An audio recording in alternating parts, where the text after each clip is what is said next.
fellow classmates. Tonight I'm going to be presenting on my teacher work sample, and I'm going to talk a little bit about my integrated unit. Um, the integrated unit that I taught was built around this book. It's called Me on the Map. It's by Joan Sweeney. It's aimed at helping students understand where they are in the world, all the way from their bedroom to their classroom to their town, all the way up to their planet. I student taught at Sterling Elementary School in the Kenai Peninsula School District. I was in a K-1 split classroom. Among our students, we had 5 IEPs and 4 behavior plans. My learning goals for the unit were that students would have an understanding of maps in general and how they were useful.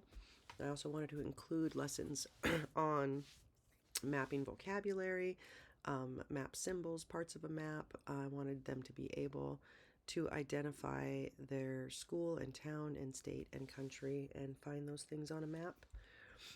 I crafted each lesson to follow the same structure, as I felt like having the activities for each lesson become sort of a routine. It might help with classroom management and some behavior issues that we were having. So the 6 lessons were: this is me, this is my school, my town, my state, my country, my planet. But in addition to those core pieces that each lesson covered, I would also include, mapping symbols in the compass rose and finding Alaska on a map and things to go with those lessons. For each lesson, I created an interactive PowerPoint presentation. Each lesson began with a synopsis of what we would be learning and doing each day. The synopsis was then followed by a slide intended to review material and access prior knowledge. I called it the Show What You Know. After that, we would kind of get into the core of the lesson. The unit culminated in the making of a flip book.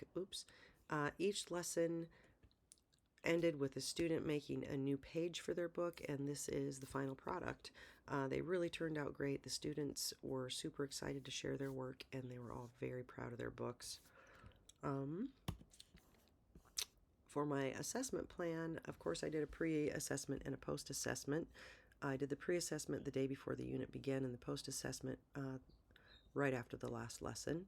I did a lot of vocabulary and learning review at the end of each lesson, and then I did a daily closing discussion, and then, of course, the Show What You Know slides that you saw up there. I also did this checklist. I just did it with pencil, and then I would enter it into a spreadsheet. And then was able to do conditional formatting. So if a student was progressing, it would highlight yellow, and if they still needed support, it would highlight red. That made it really easy for me to quickly look at it and determine who I might want to pull for a small group reteach that day. It was definitely a valuable tool. And here are learning gains. As a whole,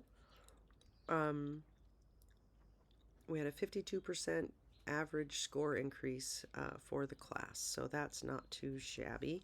I was a little worried this would not be an accurate reflection, so I separated them into grades.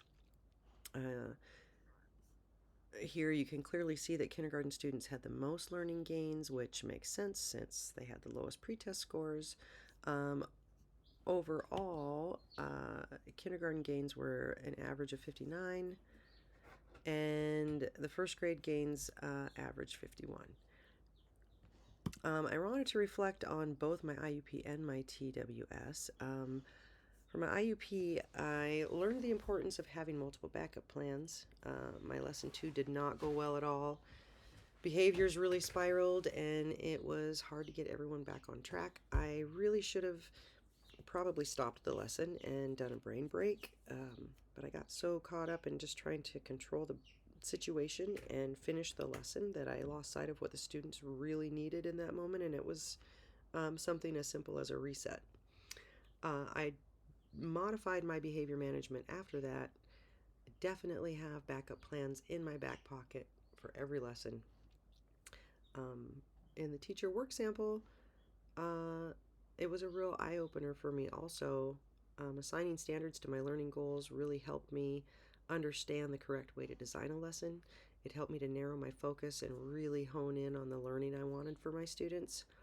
And back to the behavior, I feel like I learned through analyzing the score data that behavior issues, if left unmanaged, can really affect learning for the class as a whole.